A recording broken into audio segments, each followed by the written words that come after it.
few weeks ago, a little curious thing happened. Something that may have gone unnoticed, unreported. But it's something that warmed my heart and restored my hope in integrity in Kenya.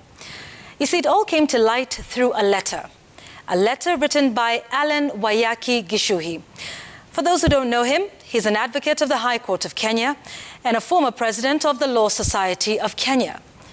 Now, it turns out that the Industrial Property Tribunal of Kenya had been seeking to fill the position of chairperson and somehow picked on Alan Gishuhi to chair this tribunal. They then went on to gazette his appointment in Kenya Gazette number 10714. He was to serve as chair of this tribunal for 3 years from the 6th of October 2021. Now, this would be good news to anyone. A feather in one's cap, something that would no doubt look good on one's resume. But there is only one problem. Alan neither knew about the appointment, nor did he apply for the position or even interview for it. In fact, according to him, he only knew about it when he started to get queries from friends and colleagues, and then went to the Kenya Gazette, where he found his name listed in the many appointments that had been made at that time. So, Alan went ahead and wrote to the Cabinet Secretary in charge of Industrialization, Trade and Enterprise Development and copied the Registrar of the Judiciary. And I would like to quote parts of that letter now. He said, "I'm honored to have been considered for this appointment, but regrettably declined the appointment for the following reasons. 1, I was not consulted about my availability and willingness to take this appointment. 2, I was not aware of any open, fair, and competitive recruitment process leading to my appointment. 3, I'm a senior partner in a busy law firm, and having consulted my partners, I regret that such an appointment would cause a conflict of interest in matters that my firm handles for various clients that may give rise to a dispute before the Industrial Property Tribunal. In addition, my heavy workload in the firm, arbitral practice, my current pursuit of further studies, and various other personal commitments will not allow me to take up the role of chairperson. And 4, the current chairman is still in office until his term expires in July 2022." End quote. Now, he then goes on to request the degazettement of his appointment.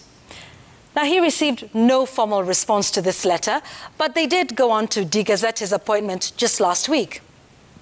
Tell me, how often do we see this in Kenya? I mean, Alan could easily have accepted this appointment, kept quiet about it, pocketed the sitting allowances for 3 years, used the position to his advantage and that of his law firm and his clients.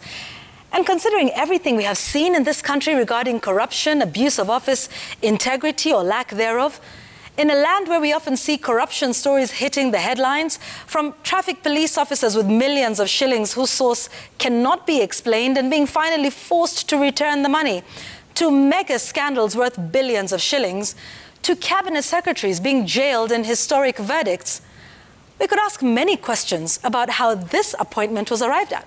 For example, how is it that Alan was never consulted before his appointment? What of the issues he raises about a competitive process? And what of that claim that the term of the current chair expires next year? These are all disturbing questions because they all speak to one thing: transparency, or lack of it. And might this give a glimpse of how many of the appointments are made? Is this how Alan's replacement will be appointed? These questions are one more reason why Alan's rejection of the appointment ought to be lauded. That in the face of what is clearly a very opaque process, he stood up to be counted. And there are obviously many Alans out there who reject such offers in their small ways, and perhaps no one gets to know about it. This and similar acts, however, few and far between they may be, prove that the right thing can still be done in this country. But my question to you today is, what would you have done if you were in Alan's position? That's my take tonight.